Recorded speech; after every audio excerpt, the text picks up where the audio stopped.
Hey guys, we just finished our first session with Christina over here. Woo! Christina, how did it go for you? It was great. I think, thank you, Alice and team, for putting this together. I think having a platform that allows people to listen and get curious, this is just such a wonderful space. And so thank you for hosting me. Thank you so much. We would love to have you again for our next event. Thank you. Stay tuned. Bye.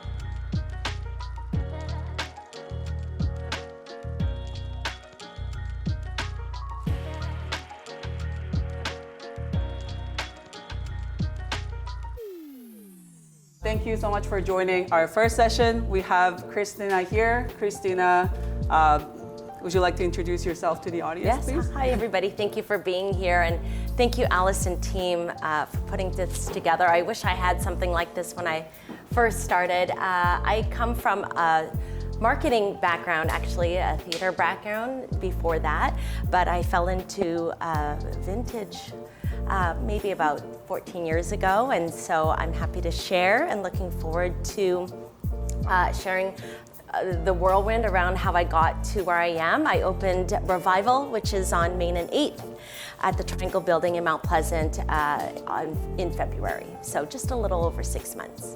And we provide vintage, some home goods, but everything is pretty much one of a kind. Yes. I've been to her shop. I don't know, for those of you guys haven't been there, it's amazing. I never really get impressed that easily with, vintage shops, but I was like, okay, I can come back here. But thank you. All right, so we're gonna get started with the first question.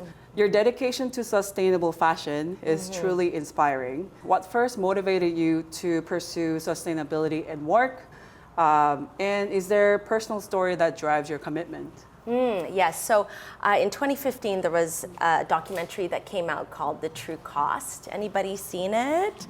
Yeah, it's quite devastating. I was in tears after that, and it really talks about how the fashion industry, specifically fast fashion, is the second most damaging industry next to oil and gas, which is incredibly heartbreaking. And so after that documentary, I made a pact to myself that I would try buying upcycled at that point for about a year. Obviously intimates, socks, bras, that would be new, and I've been doing it ever since, which is great. So almost 10 years now since that happened.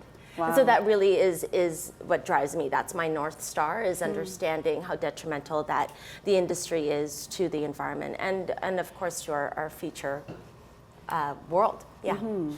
Yeah, and sustainability is a huge topic for fashion industry too. And I think the main key point is how do we practice it ourselves in our lives, but also in your case, you incorporate it into your own business as well. And I think that's what's inspiring, because people need some examples. They have the idea of, hey, I care about sustainability, but how do I practice that? So just in quick tip, would you have, like, if there's in our audience who has absolutely no idea about sustainability, what's the very first easy step that you can recommend to people? Well, I think everybody here pretty much knows about it, but I think it may be just a mindset reset of just starting to shop our own closet. That's what I always encourage people to do. We can always find an outfit in something that we have. And of course, if you're really feeling and struggling that you can't do it, it could start from just one piece at a time, right? It doesn't have to be a full wardrobe closet capsule. It could start from one piece at a time. And I think lastly, it's really about slowing down, right? We live in such a fast world. And I think when we can go back to even just self and just slowing down and just sometimes taking a breath, that's a good start to just be a little bit more intentional about how we shop. Yeah, that's a great tip, because personally, I thought I had to clear out all my closet and replace it with sustainable clothing, because I'm a perfectionist, but I think those tips really help. Can you share how you foster this community and the challenges you encounter along the way? Because you shared a little bit about how you got started on the journey of sustainability. and creating your own community along those lines. And how do you foster that kind of community? So I didn't start being like intentional. I started consuming fast fashion myself, guilty. And I realized and recognized very quickly after moving in different apartments and like the overhaul of all the things, it just got me really sick to my stomach. I started by renting a rack, 2 feet at the storehouse, which is on Main and 28th, to see if I could move some of my pieces. I had some signature pieces in there that weren't necessarily my style, but I admired and I knew it would sell. And I noticed an uptick in the brand that I had. It was called Ciao Bella. It's a house brand at my store. And from there, with a combination of pricing well, curating well, and then like promoting it, really. I was stocking every week at the store. I then moved on to renting 4 feet, and then I moved on to renting 6, and then by the end of December last year, I was renting 8 feet of rack space, and I was literally paying $850, and I didn't have a store. So I just thought something's got to pivot and change, and then the lease for the building came up. And so I thought, my God, this is literally quadrupled the rent, but I think I had to just take a chance and give it a try. Yeah, so that, I don't know if that answered your question at all in any way, but. Yeah, I think when it comes to the journey, no one has a straightforward, okay, this is what I'm gonna do, and I did it, and here I am, right? Even same story with us. Like when we started our podcast, we didn't see this. We didn't see this event like coming to an amazing crowd like this and having an awesome guest. We started the idea, hey, we want to get into help people how to get into the industry and by sharing your journey, because everybody who's in the fashion industry, I don't know if you guys noticed that, but personally I think even myself don't have a straight path, like started from one path and stayed on the same path. Everybody has really interesting journey, very unrelated fields they studied, but they somehow end up here, right? Yes. So I think it's really inspiring how you started with something that really moved you, the documentary, and then that really impacted. And now you have your own community of people who support your business and who's always returning with glad heart to check out and support the local business, but also to check out a great style.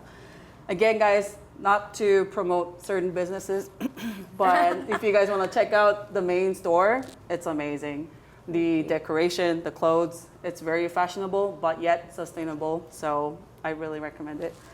All right. So with the rise of the fast fashion brands like, I'm not going to give the names, but do you feel the responsibility to promote sustainable fashion? How do you navigate the tension between consumer demand and your sustainable principles? Okay.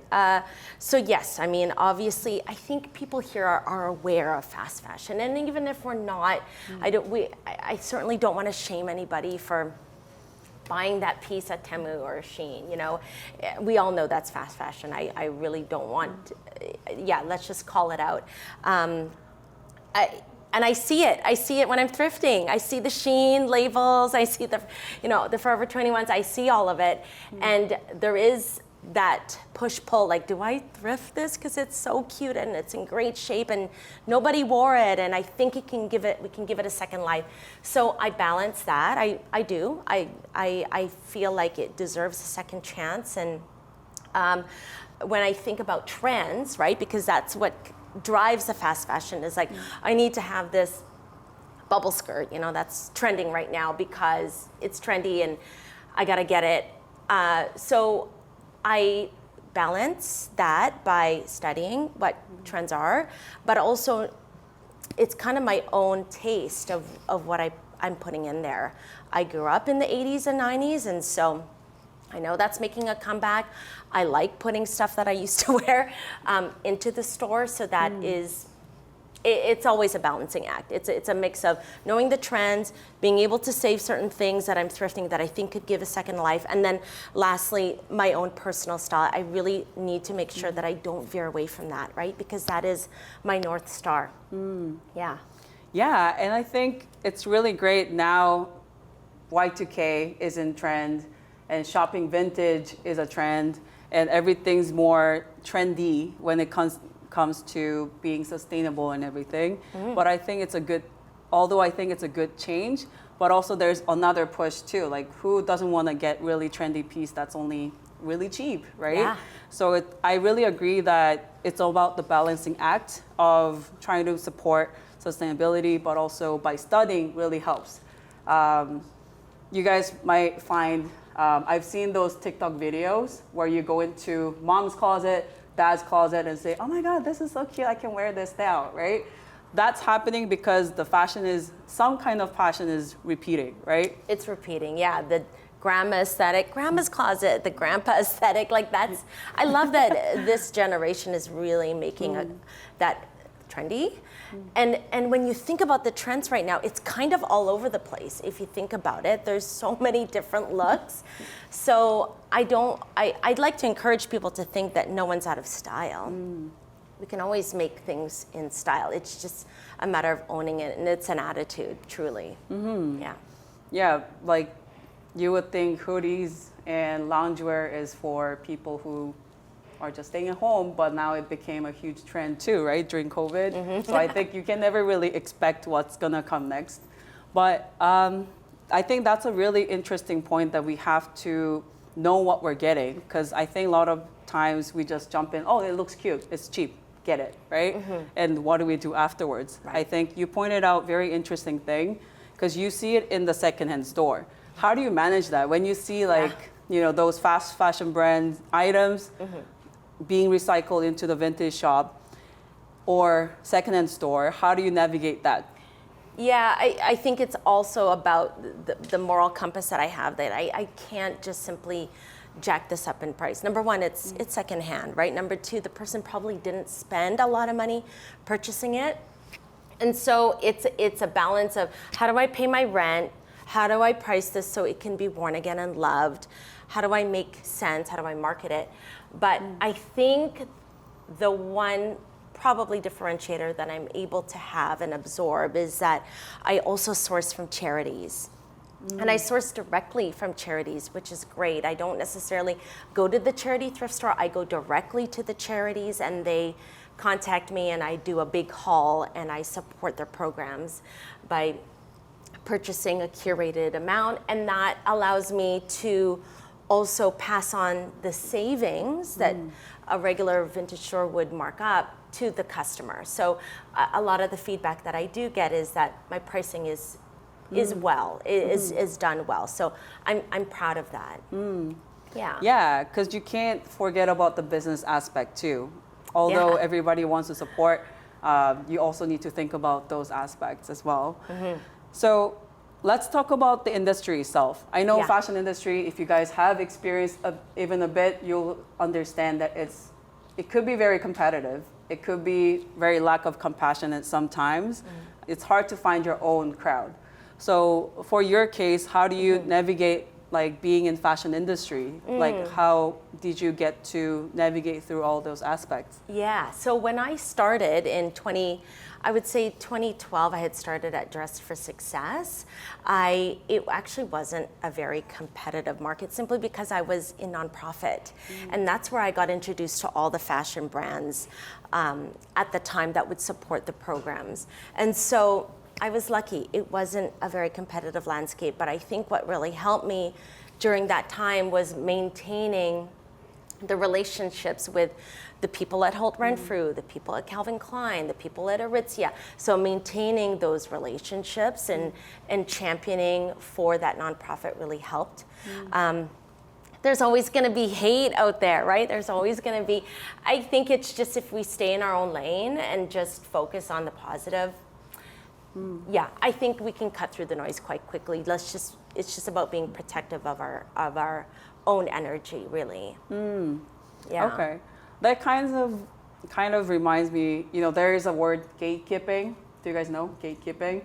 I think in competitive industry, there is a lot of gatekeeping happening. So how do you view gatekeeping?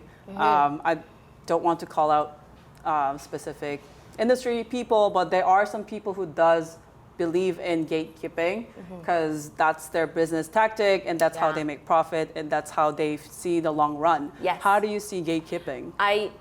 It's a balancing act, right? You kind of know the people who are literally just asking for their self, not necessarily to share. And I think if we align with our own values and we bring in the people who have shared values, gatekeeping doesn't exist, right? Simply because there's enough room for everybody. There really is.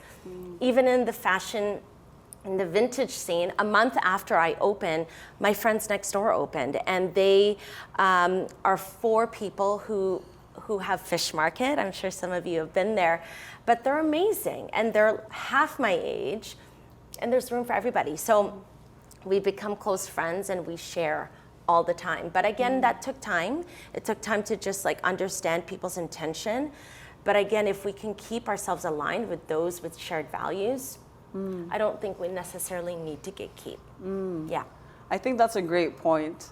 Personally, I had to deal with a lot when I was, I don't know if you guys know my journey, but I've been a photographer before, graphic designer, art director. Now we're running podcasts, but also I have my own agency. So whenever I go into different industry, I try to ask for help, looking for Christina in that industry, right? Hey, like I'm trying to start this. What do you think? Could we be friends and help each other? But it's really hard at the same time to find your own flock and who believes in the same value that is a win-win, you know? Well, and I want to just commend everybody here because this is where you can get started, right? I'm happy to offer 30 minutes or an hour of my time if anybody were to approach me and ask about, how I got started or same with you. Alice and I met at a networking event for women, and she had approached me to come to the store. I had a Blanche McDonald class at the store, and she learned very quickly, how to navigate through that. And I think if we can just be curious, and I know sometimes if we're a little bit more introverted than others, you can always send me a DM. I think it just starts from outreach. And the people that are your people will say yes. It's as simple as that. Yeah. Yeah. That's very inspiring because I always say that don't let your personality be a limit because you're introvert. Oh, I cannot do that because I'm introverted. I don't want to be awkward. Guys, if you're looking for that awkward introvert person, you're seeing it right here. But sometimes you have to just do it. You just learn by doing it and going through it, and you have supportive people who are believing in the same value as you. And I think Christina pointed out a really great thing. It starts here. You don't know who's in the room. You don't know what kind of needs you have in your business or your career path. You don't know who this person knows either. So that's why I think networking events and getting to know people, even starting in this room, to know about who's here and getting to learn about what they do, I think is great. Aside from amazing Christina here, it happens with ourselves, right? Yeah. And I think it's really great that Christina's tactic is also great. If you feel very awkward to approach someone, why not DM, Like we are living in a very convenient time of DMing, digital world, and why not slide into those DMs, right? Yeah. Managing a vintage store while keeping up the current trend must be a balancing act. How do you stay aligned with your industry developments and have this challenge your well-being, like mentally? It's a balance, right? And that is one of my values I uphold always. I'm a Libra, so that probably comes a little bit more naturally. I study a lot. I go into stores a lot. When I'm traveling, I thrift. I start from putting the phone down, and when I'm traveling, I really just try to go into stores and study. I come from a place of curiosity all the time. And I know we can quickly spiral down rabbit holes when it comes to social, but I think being able to study and learn and ask questions and meet people on one-on-one, that automatically stops us from being on our phones. And Yeah, so, and maybe just to go into the studying piece, Vogue has an app called Vogue Runway, and it's a really cool app if you are in fashion. And they not only share the couture side of things, but they share a section called streetwear. And that's where I actually get some of the trends. It's not necessarily what the designers are pushing, but it's in what the attendees of the fashion shows are wearing. And that is really cool. It's literally like $12 for a year. You get a free tote bag, you know, I'm into it. So, I mean, it's a great way to study outside of just like being on Instagram. It's you can kind of see, and then I like to filter through different countries. So I get inspo from like Denmark and Tokyo and things like that. So anyway, I don't know if that really answered your question, but yeah. Yeah, I think that kind of brings me to a question that a lot of us, I mean, the theme of our event is break in and thrive. And some of us might be already in the industry you guys desire to, but some of us might be here because we want to break into a certain industry. So in that case, what would you recommend doing as a first step? I know we talked about networking side, but aside from that, do you have any tips for people who wants to go into the industry? Into fashion? Yes. Yeah, I started from volunteering. Yeah, that volunteering was amazing for me. I was working a really intense job at Stylist at the time doing marketing, and I was pushing emails at 2 a.m. and I got responses at 2 a.m. And I just thought there's a serious problem here. And I loved fashion, and I looked up, you know, fashion, nonprofits, and I found Dress for Success, and I started there. And I always imagined it would be so great to work here one day. They marry fashion with putting it in front of people who want to look for work, and you get to work with great brands, and you help people feel beautiful. I thought this is such a great environment. And then there was a tipping point where I was laid off for at that point, the third time. I've been laid off 5 times total.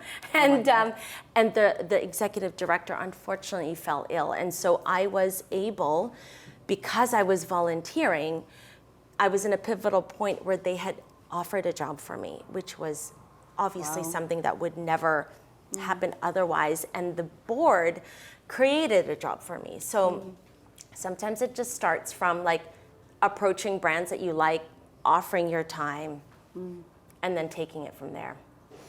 Yeah. Wow, that's really inspiring. I also got in because I was volunteering too in the fashion industry. I think a lot of times when we're trying to go into a new industry, we're so eager to show, hey, this is all I can do, hire me. Yeah. But also, it's really hard as someone starting new to show what you got because you literally don't have much to show.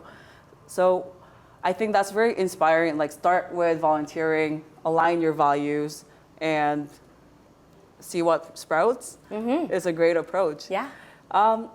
Also, you talked about how it can be very stressful going into an industry. Although that's what you love, maybe there were some challenges along the way. Yeah. Could you share one of the biggest challenge you face going into the fashion industry? Yeah. Well, I mean, I could share the journey of opening a brick and mortar, right?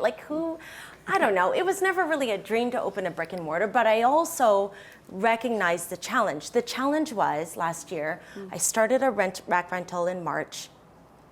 I had a lot of inventory that started to take over my dining room, my office. And so the solution to that were markets. But I don't know, has anyone done markets before? They suck. Sorry. They're awesome if you're a shopper, but they are so laborious. There's a lot of lifting. And of course, there were a lot of racks. There's heavy clothes. It's just a complete nightmare trying to set up a rack at a market. And then if it's not necessarily the right crowd, no one's buying. So you're literally sitting there for 8 hours and you've made $200 and so that's definitely a challenge. And you look at your hourly rate and it's 10 cents, right? Yeah, that's fun. So, I mean, those were all constant challenges last year where we're doing the markets. And so here I am now taking over a lease, right? And the rent is just extra, it's incredible how these laces are. They're so expensive. And that was another challenge. It's like, oh my God, can I make rent? And so what I did was, because I was at the storehouse and I knew some vendors, they found out that I was opening this store. They had approached me to see if they could rent a rack. And so that's how I started. Is there were about 5 to 6 vendors that were renting racks and shelves. So they had fractional ownership in my store, which offset the overhead. So that was a great way to overcome the challenge. Yeah. Okay. Wow. I know, like as a startup business, as I also have a business too, our agency, I can feel that it's a lot of it is wearing different hats. Yeah. Sometimes you have to stack it up. Don't Yes. think about the Harry Potter one head at a time. It's gonna be multiple at times. Yeah, and to be very transparent, I have another job. Like this is I have the store and I have a small staff, but I decided to keep my full time simply because I didn't know if I was going to make rent, right? And that was the biggest cost. I didn't know if I was going to pay my team. And of course, that was a priority before paying myself. So I knew in order to pay my rent in Vancouver, right, I needed to keep my remote job. Thank God it's remote. I can also do it when the store is slow. And so that has also helped. Wow.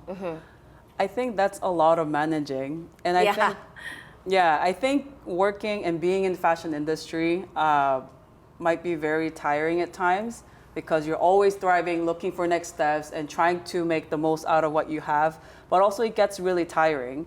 And I think personally, mentally, it could be very draining at times because you're always trying to look for next steps and bring in more people, meet more people. So how do you balance your, I guess in a simple way, how do you manage your mental health when you're in the industry?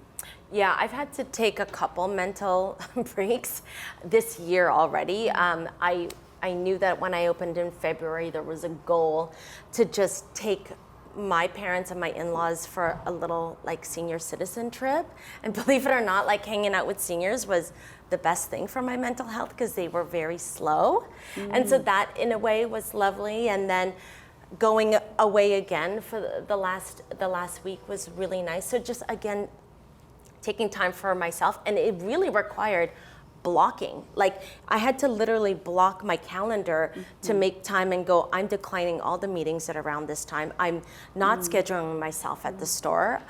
I'm talking to my staff and I'm saying, can you cover during this time? And that in a way, that simple exercise of blocking the calendar to devote time is so helpful. You're almost booking an appointment with yourself. Yeah. Like, Yes. I'm busy with myself. Yeah. So what do you do during the time off? You mentioned like you go away for a little bit, but if you don't have that enough time to book off that much time, what do you like to do? Yeah, I mean, yesterday I booked an acupuncture appointment. You know, like I took care of my partner's benefits, and I was like, I'm gonna book this appointment for myself, and I fell asleep in the bed. It was nice, and even though I still worked, right? I worked at 11, but I booked it at 8. It kind of was just a really nice way to start the day. Yeah.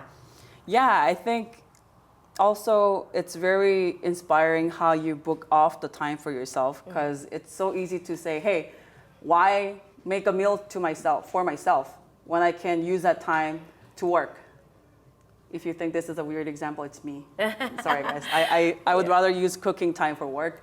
But also, it's taking that time to take care of yourself is very important. Yeah. Do you think that's kind of what helped you in the long run to be more sustainable, not just in your industry or business, but overall, your mental health? Does that help? Yeah, I think it's a balancing act, right? It's a balancing act of number one, ourselves, being able to make sure that we're making enough money and to let the engine run.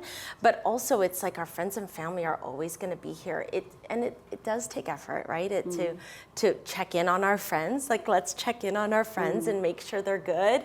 And so I think it's just a matter of balancing our social our alone time, and then of course like the day-to-day work that has to be done. And sometimes it does mean blocking a calendar, right? Blocking it off. It sometimes means watching a movie so your mind can escape, but not being on your phone. Right? Like I always end up being on my phone while I'm watching a movie, but the movie's a nice treat, right? The movie is a nice treat for us to actually just like let our minds escape a little bit. So sometimes it's as simple as that. With a nice glass of wine, you're good. Yeah. That's a nice time off. Yeah. For our last question, I think it's also part of our event theme is not only to break into the industry, but also thrive, which means we take care of our mental health too. So I think it's great that it's becoming more common to discuss about it because, you know, back in when you talk about mental health, the word didn't even exist. So what kind of simple steps, if people are really beat up with work, you've suggested blocking off the calendar, but if somebody wants to start taking the step of taking care of their mental health, what's the easy first step you would recommend? Oh my God. I mean, it's as simple as going home and drawing yourself a nice bath, right? Like I think if we could just take time to slow everything down, you know, there's Earth Day, right? Where we turn off the lights for like the one, I don't know, what is it, Earth Hour?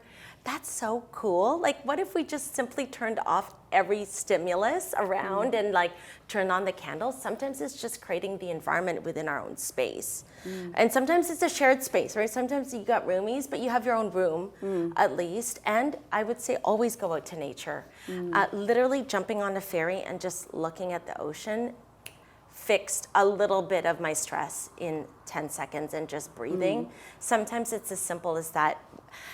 I forget that we live so close to the water, so we've made a conscious effort to go to either Kits or Spanish Banks once a week. I mean, when's the last time we all been to the beach? It's right there, right? Yes. It's really quite close to us, and it's accessible to us. Yes. Yeah. I agree. I was actually gonna comment on that as well. I love water.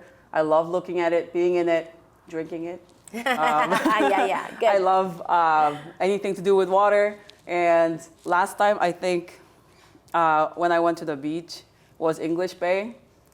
It was between the meeting or something. I was just like, you know what? I can't do this. I'm just gonna go. And I sat on the ground, nothing, and look out the ocean and listen to music. And that itself didn't cost anything other than transit, but it was really like healing moment. Yeah. And I really agree that nature has power to heal. Yes. And you don't have to go out like drive 3 hours into the forest. But you have, even though you're not from Vancouver, you have access to the nearest park. Do you know how many parks are around your area? I didn't know until COVID. Yeah. Because I was like always work home. I didn't even know we had like 5 parks around me. And I was like, okay, I'm gonna check out one of each, right? So I think that's really great because for those of you who doesn't have access to bath or don't like taking bath, just take a little bit longer shower, right? Oops, I fashionably took a little bit longer shower, right? But I think those little acts really help taking care of the mental health. And thank you for sharing the tips. Thank you. But yeah, with that, I think we have concluded our first session. So give a hand to our wonderful guest. Thank you. So if we can open the floor to you guys. So if you guys have any questions to Christina, this will be the time for you guys to ask. Even one question. Yeah. How does online and social media help you in your business, if at all? Yeah. So I don't know if you have a store or a business yourself, and I'd love to pose a question back to those, but I haven't been able to sell anything online. And the reason being is by the time I steam a beautiful garment on the rack, it's sold. And so before I even take a photo or anything, so it's been quite challenging to put something online. So when I do access social, it really is just to promote the capsule or whatever's on the store. Are you in fashion? Are I'm you? in fashion, but Yeah. I don't have a store. I'm a service-based business, styling, and Okay. a content creator. Oh, cool. And I dabbled in vintage love vintage. And Yeah. I experienced the same challenges Yeah, of yeah. online. It's like the amount of time you spend to Oh my get something God. online, maybe it doesn't sell. Yeah. But I didn't have a bricks and mortar. Love socials and using that as a free tool to promote my business. I was just curious if you're using that at all. Yeah, I think in the fall, once things slows down, I've never experienced a fall at my store, but I'm suspecting there's going to be days where I'm going to be like, oh my God, what do I do with myself? What did I just start? I have those questions all the time.